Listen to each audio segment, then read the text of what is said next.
tahun berlalu sejak semburan lumpur pertama kali muncul di posisi 200 meter Baradaya Sumur Banjarpanji 1, Porong, Sidoarjo, Jawa Timur.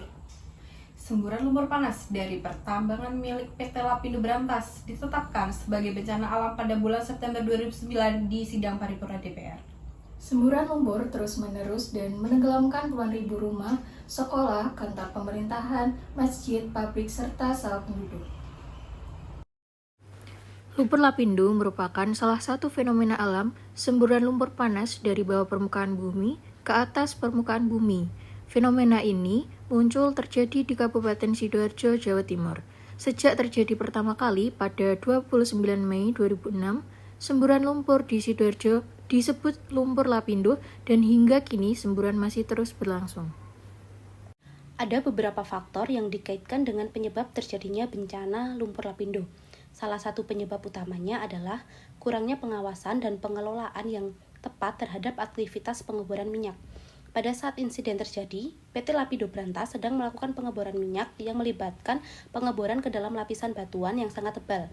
Proses ini melepaskan tekanan dari formasi bawah tanah yang mengandung lumpur, sehingga menyebabkan lumpur panas dan gas alam bergejolak ke permukaan.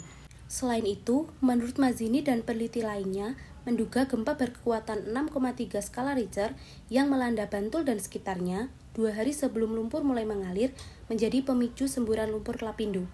Semburan gas dan lumpur akhirnya meluas hingga menggenangi 16 desa dan 3 kecamatan. Dampak yang ditimbulkan oleh semburan lumpur Lapindo tak main-main. 20 orang kehilangan nyawanya dan 77 rumah ibadah serta lebih dari 10.000 rumah terendam lumpur, membuat 25.000 jiwa harus mengungsi. Sementara itu, kerugian ditaksir mencapai 45 triliun rupiah.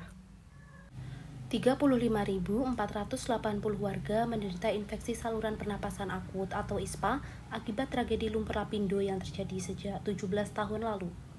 Jumlah ini mengacu pada data dari 3 puskesmas, yaitu Puskesmas Porong, Puskesmas Tanggulangin, dan Puskesmas Jambon. Selain itu, saat ini semakin banyak anak yang terdeteksi mengalami gangguan pertumbuhan atau stunting. Laporan terbaru dari Puskesmas Porong, Maret 2021, anak yang mengalami stunting di Gelagah Arum sebanyak 30 orang.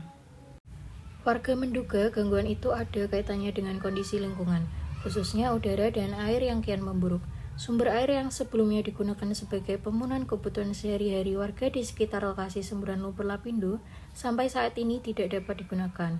Kemudian, lumpur Lapindo mengandung senyawa fenol. Jika kulit terpapar senyawa fenol, akan dengan mudah menembus kulit dan masuk dalam tubuh, hingga bisa menyebabkan efek samping kerusakan hati, diare, urin berwarna gelap, dan kerusakan sel darah merah.